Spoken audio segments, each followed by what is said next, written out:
Hello and welcome to the new series of Drishti IAS. I am Pooja Dwivedi, and in this segment today we are going to discuss all about one rank one pension scheme.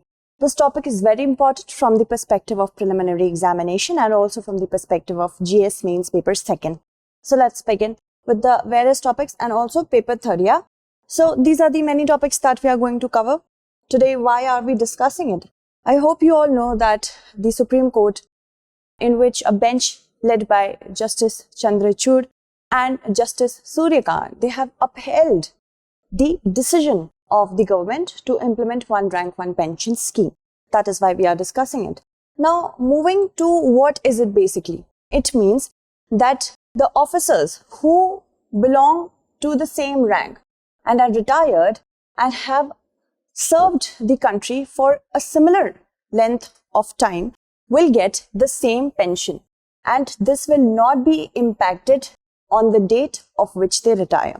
For example, there are two persons, A and B, and A served the Indian Armed Forces from 2010 to 2020 and B served India from 2000 to 2010. And they belong to the same cadre. The rank is the same, not the cadre. The rank is the same. So, because the date of retirement used to matter up till now, the last drawn salary, because of the commission, the payments commission, it used to be revised. So, what happened? That the date of retirement used to be matter for getting pension. So, Officer B will be at a disadvantage because the payment commission which revised the payment for A, Officer A, is for the same period of time. For B, it was revised 10 years earlier, and this will make B at a disadvantage. So what will happen? That now if we talk about one rank one pension, irrespective of the date of retirement, if they both belong to the same rank and they both have served the armed forces for the same period of time, 10 years, then their pension will be same. Okay, so this is the entire issue. So one thing we have to keep in mind that it will be revised every 5 years, and armed forces personnel who have retired till June 30th, 2014 will be covered under it. The implementation of the scheme is based on the Bhagat Singh Koshyari Committee. Now, Bhagat Singh Koshyari Committee had submitted its report in the year 2011, and this was a committee which was formed by 10 members, which was All India Party Parliamentary Committee. So you know that whatever has been suggested from a very robust committee. Now, if we talk about the fact sheet, the history of one rank one pension, because ex-servicemen, they had been requesting for the implementation of one rank one pension since the last 4 to 5 decades. This was the need of the hour.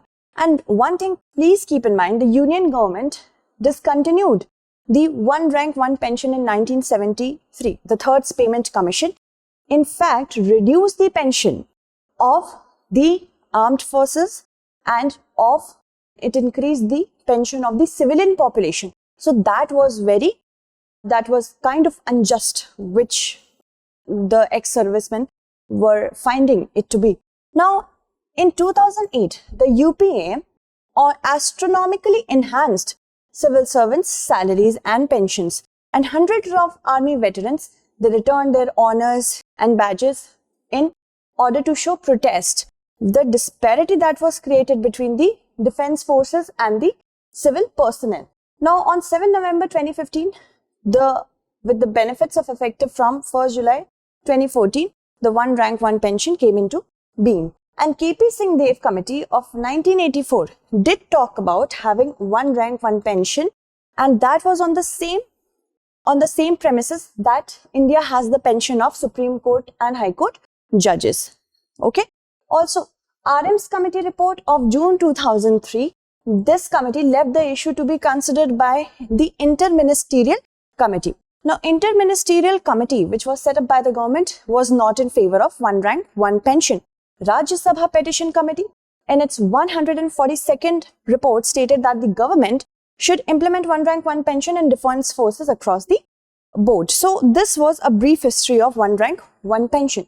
What has been the petitioner's review? It was challenged. The one rank, one pension scheme was challenged by ex-servicemen on certain criteria. First, it is going to put old retirees at a disadvantage, as every 5 years, if they are going to have a revision of pension, it will be benefiting the young population of armed forces much more than the older ones. Servicemen of the same rank did not form a homogeneous class. Why? Because certain servicemen are covered under modified assured career progression scheme, and others are under assured career progression scheme. Now, under the modified assured career programs, officers get 3-level upgrade for every 10 year of service. So if I am an officer and I am serving the Indian Armed Forces, every 10 years for 3 times, I will get an upgradation financially. And the assured career progression scheme, it covers those armed force personnel which are below the rank of officer. So they will get again 3-level upgrade of pay with respect to 8, 18 and 24 years. So because this was discriminatory in nature, under Article 14 and 15 of the Constitution, this was taken to the Supreme Court. This was challenged under the judiciary, because judiciary has already said that they cannot talk about the executive action and not about the financial implication of this move. But they have also said that they find no constitutional infirmity in the one rank, one pension scheme. Also, the bench has, however, directed that there should be the refixation exercise as per the policy should be carried out with effect from July 1st, 2019. Right? Because we have to keep in mind the dates. At the first instance, it was July 1st, 2014. And the arrears should be paid within 3 months. Whatever arrears occurred, they should be paid within 3 months. Moving on, it addresses the difference between the pension of the present and the past pensioner.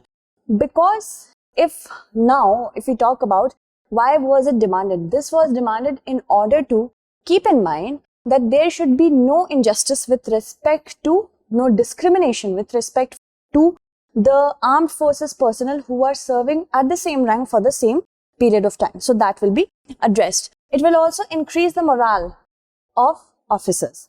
Increase the morale of officers because most of the officers, they retire early.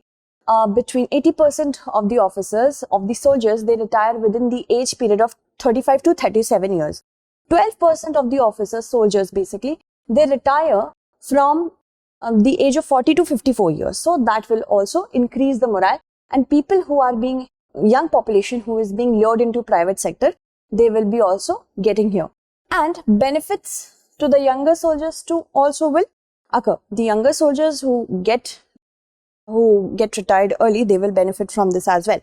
Armed forces as an attractive profession. This is the offshoot of the second point. Okay. Now, there are certain disadvantages as well. First, there will be a huge financial burden on the exchequer. It is estimated that 8,000 to 10,000 crores of rupees will be needed to pay the pensions to the officers. Where will that come from? Armed forces receive many other kind of allowances that are not eligible for civil servants, such as schools, hospitals, as well as subsidies. So that is kind of unjust to the civilians. Now, similar demands can also be made from paramilitary forces such as Assam Rifles, SSB, CAPF. Police forces can also ask for the similar thing. So it will open a Pandora box. Because there is a lack of records, proper records of the personnel, this will create a huge administrative cost as well. Now, if we talk about our question, this is a question that we can see.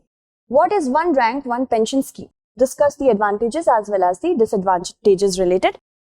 Write it in 250 words. That's it for today. Tomorrow we shall meet again with another segment. Until then, stay updated. And thank you so much for watching.